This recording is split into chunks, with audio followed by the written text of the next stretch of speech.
ইরানের পারমাণবিক স্থাপনাগুলোতে চালানো বিমান হামলাকে ভয়াবহ উস্কানি বলে অভিহিত করেছেন ইরানের পররাষ্ট্রমন্ত্রী সাইয়েদ আব্বাস আরাকচি। তিনি বলেছেন, এই হামলায় স্থায়ী পরিণতি থাকবে। ইরান তার সার্বভৌমত্ব রক্ষায় সকল বিকল্প উন্মুক্ত রেখেছে। তিনি শনিবার এক্সে দেয়া পোস্টে লিখেছেন, আজকের ঘটনাগুলো চরমভাবে উদ্বেগজনক এবং তা বিশ্বের প্রতিটি রাষ্ট্রের জন্য হুমকি স্বরূপ। জাতিসংঘের প্রতিটি সদস্য রাষ্ট্রের এখন সজাগ হওয়া উচিত।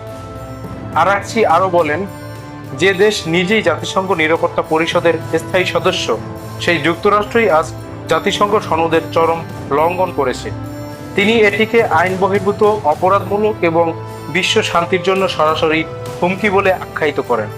সকল বিকল্প উন্মুক্ত রাখার ঘোষণার ইঙ্গিত দিয়েছে যে ইরান প্রতিশোধমূলক সামরিক পদক্ষেপ নিতে পারে, যুক্তরাষ্ট্রের আঞ্চলিক ঘাঁটিতে আঘাত হানতে পারে বা মিত্রদের মাধ্যমে প্রক্সি যুদ্ধের বিস্তার ঘটাতে পারে। বিশ্লেষকরা বলছেন, আরাকচির বিবৃতি কেবল নিন্দা নয়, বরং কৌশলগত প্রতিরোধের আগাম সতর্কবার্তা।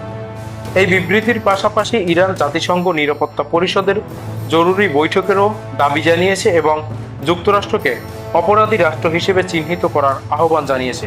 ওদিকে ধারাবাহিকভাবে ইসরায়েলে ক্ষেপণাস্ত্র হামলা চালিয়ে যাচ্ছে ইরান।